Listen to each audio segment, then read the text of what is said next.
Welcome to the podcast that celebrates the thrill of victory, the pursuit of excellence, and the art of living. This is Record Podcast. Hello netizens, and now you are watching Record Podcast. And for today's episode, we have here our guest for today. Yes, we have a very special guest here today, and he is Mac Gregory Tegamo. Okay, he is an athlete here in Western Mindanao State University.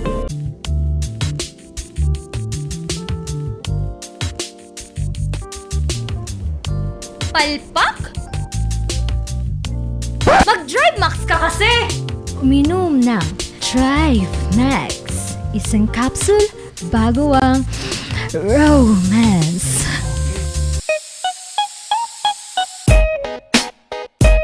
Isang capsule ng Drive Max, 24 oras kang malakas. Sa Drive Max, tatagal ka. And we are going to ask him several questions for today's episode. Okay, so are you feeling okay, Mr. MG? Opo. Okay. What are you feeling right now? Ninervyos. Hindi naman kami nangangagat. Mababait naman kami. Mukha lang nangangagat. Pero ano kami? Good person. Tatanungin ka lang naman namin ng mga questions. Okay, handa ka na ba? Handa na. Okay, let's start. Okay, for our number one question. Why soccer? Bakit soccer? Siyempre, since bata ako, yan yung unang sports na nalaro ko. Hanggang sa pagtanda ko ngayon, dala-dala ko pa rin. So, ilang taon ka nung nagsimula kang maglaro ng soccer? 7 years old. 7 years old ako, natuto ako mag-football. Known as soccer dito sa atin. Football kasi yung tawag talaga sa... Football talaga ang tawag. Okay, so pwede Hindi siya namin soccer, tawagin soccer, pwede ding pro sa inyo. Sa amin talaga, football talaga. Okay, football talaga. Okay, So, ilang taon ka nung nagsimula ka? 7 Seven. 7 nga, di ba? Ay, sorry. Sinabi nga Ano kanina. lang, So, ilang putok taon lang ka na utak ngayon? ko ngayon. Ilang taon ka? 23. 23. So, tuloy-tuloy Ilang ba years yan? na yun? Tuloy-tuloy ba? Simula nung 7 years old hanggang sa nag-23 ka? Hindi hindi pala, naman. hindi tuloy. Opo, hindi tuloy-tuloy kasi bale nag-stop ako 2 years mag-football. Bakit? Anong nangyari? Kasi bale nag-change kami ng ibang barangay. Lumipat Stay, kayo? Okay, lumipat kami. kayo. So iba kasi yung sana ko lumaki doon, football kasi yung lugar na doon. Tapos nung naglipat kami ibang barangay, bale yung sikat na doon basketball kasi. Kaya Okay. parang kailangan ko i-adapt doon yung So, nung lumipat kayo doon, para makapag-adapt ka, yung nilalaro mo doon Is is basketball. basketball. basketball din. Ano ba, malayo ba yung, yung kung saan kayo lumipat? Malayo. From Sa, Barangay Mercedes to Barangay Putik. oo nga, malayo nga naman. Okay, for our second question, So, for our second question, ano yung inspiration mo behind your playing football? may nag-influence ba sa'yo? Meron. Medyo marami. Tsaka, syempre, inspirasyon ko rin yung maglaro ng football is yung lola ko eh. Kasi, nandyan siya parati. Sinusuportahan ko. Siya yung number one supporter mo. Number one fan, di ba? Siyempre naman, kapag may love tayo na sports, di ba hindi talaga mawawala? Family talaga yung unang family, oo. Yung nagsusupport. number one supporter Yes, mo talaga. Tapos, syempre, yung pangalawa yung idol ko na football player. Sino? Sino yung idol Sino mo? ba yun? Neymar. Sino? Neymar. Neymar Jr. Yun ba yun? Yes, yes.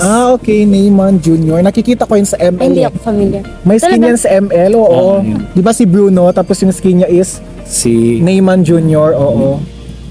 Ang So, galing, ikaw no? ba, partner, ano ka ba? Mahilig ka rin ba sa sports? Hindi naman ako mahilig sa sports, pero nagkaroon ako ng mga involvement dati sa sports, especially sa volleyball. Kasi 'di ba, tatay ko nagko-coach siya ng volleyball. So nung bata pa ako, since elementary hanggang nag-high school, 'di ba? Before ako uuwi, hihintayin kong matapos magturo ng volleyball ang tatay ko. Ikaw, Hindi Anong naman sports kasi ako, mo? hindi ako sporty. So Ay, wala hindi akong sporty. sport. Hindi ako mahilig. Kahit mga anong Nilalaro ko dati is badminton. Ah, badminton. So pag may naglalaro sa labas ng bahay, nakikisali ako. Pero hanggang doon na lang, hindi ko talaga siya pinupush. Kasi parang hindi naman ako marunong talaga. okay, parang nilalaro mo lang siya. Yeah, nilalaro lang, pampalipas oras. Okay. Okay, for our question number 3, do you love what you're doing? Mahal mo ba yung sports mo, yung football or soccer? Sobrang mahal ko yung Ang football. halata naman sa kanya kasi ilang taon na siya, naglalaro pa rin siya. Oo di ba? nga, no? 7 years old hanggang sa mag-23. Imagine. Bakit? Ano bang nararamdaman mo tuwing naglalaro ka ng sport mo na yan? Ano bang naidudulot niya sa'yo? Siyempre, masaya. Tsaka, nakaka-healthy kasi siya sa atin eh. Oo. Kasi siyempre, everyday training, tsaka disiplina sa sarili. Ganun. Tsaka tuwing naglalaro ako, parang wala akong naisip na iba eh. Lalo na kapag may problema tayo, di ba? Pag ginagawa natin ano yung gusto nating gawin, siyempre nakakalimutan natin lahat ng problema. Kasi parang nandun talaga siya, parang sa realm ng sport niya. Wala na siya ibang naiisip, nandun siya nakafocus. Oo naman. Okay. So our next question is, we would like to know kung ano ba yung everyday routine. Siyempre, pag everyday routine ko kasi, matulog ng maaga, minom ng maraming tubig, tsaka kumain ng mga healthy foods, tsaka siyempre, ganun, school, training, yun lang. Pero hindi naman siya nakakaabala sa pag-aaral mo, hindi ba? Marunong ka ba mag-balance ng Ng time mo? time mo? Bale, yan talaga yung minsan nahihirapan ako. Like, parang lalo na kapag may papalabas kami na laro, lalabas kami, ganyan. Tapos may Tapos may mga training, late na kami natatapos, nahirapan ako, like, pag may mga morning class ako, nahirapan ako nahirapan ako like i-balance. Ito kasi, narinig ko, di ba madami kang mga competition na sinalihan, tapos nanalo ka. May champion, nag-MVP ka din. Oo. So, pwede ba naming malaman kung anong specific na competition yon? Ano yung place mo? Bale yung first champion ko nung 7-a-side football, first Milagrosa sa Manikaan. Champion kami. Dala namin yung school, Western Mindanao State University. Grabe. wow, grabe, nakaka-proud naman. Meron pa ba? Tsaka syempre MVP ako doon. MVP! First solo award ko yun. Tsaka second is yung nag-champion rin kami nung 2023, second alcalde Mayor John Dalipe dito sa Joaquin Memorial sa grandstand. Champion rin kami. Then yung ika-third na nag-champion din ako kasi isa rin ako sa mga nakuha para mag-represent ang ating city. Zamboanga City yan? Zamboanga City. Bale, Zamboanga Football Club. Ang galing naman. Di ba parang napaka-fulfilling yung habang ginagawa mo yung gusto mo, yung nag-enjoy ka sa ginagawa mo, tapos ano yun, like At the same nag-champion time, ka, oo. tapos parang may award ka na MVP. Ilang beses ka na naging MVP sa Bale, mga isang beses pa lang po. Pero yung first placer kayo or champion kayo sa sports mo, makailang beses na. Bale, Marami. maraming beses na. So this just proves, di ba, na magaling siya and nag-excel siya, di ba? Kasi Correct. ni-represent niya na ang Western Mindanao State University. Naging champion, naging MVP, tapos ni-represent niya na din ang Bull Zamboanga City sa sports niya. Bale, hindi naman talaga magaling. Marunong lang. Wow, ang humble nito, ang humble na Ang tao humble nito. mo naman ngayon, kanina hindi. Ay, Okay, proceed tayo sa question number 5. What do you usually do during your leisure time? Anong ginagawa mo kapag sa mga oras na libre ka na, wala kang school and wala kang training? Anong ginagawa mo? Siyempre, kung wala akong training, like wala rin klase sa free time ko, nagpapahinga ako. Siyempre, ganun pa rin. Kahit walang training, maghahanap pa rin ako ng way na magte-training ako kahit mag-isa ko lang. So yung ginagawa mo during your leisure time na imbes, like, alam mo yun, di ba minsan na nga lang tayo Yes. magkaroon ng libreng time as a student, tapos considering siya Nilalaan niya pa student sa- siya, yeah. tapos athlete pa, di ba, alam mo yun, parang mahirap na i-balance yun, tapos every time may free time siya, doon niya pa rin nilalaan. Parang kasi gusto niya mag-excel talaga. Gusto niya Gustong-gusto niya talaga. hasain Oo. talaga. Yung parang skills niya, yung talent niya Kahit sa ako napiling sport. Kahit ako pag nasa pwesto ako ni JB, ni MG, is may hirapan din akong i-balance yung time ko between studying tsaka yung sport na gustong-gusto ko talaga. Pero makakalimang absent na ako sa isang subject. Uy, grabe ka Char. naman. Pero mahal niya nga kasi nga talaga ang sport. So wala tayong magagawa. Diba? Okay, proceed tayo sa number 6. Do you see yourself? Ikaw ang magtanong niyan. Tingin-tingin ka sa amin, G, kapag So, do you see yourself pursuing a careers in your chosen sport in the future? Hindi ko kasi masabi Kasi maraming pwedeng mangyari, diba? Maraming pwedeng mangyari. Hindi rin natin alam kung hanggang kailan.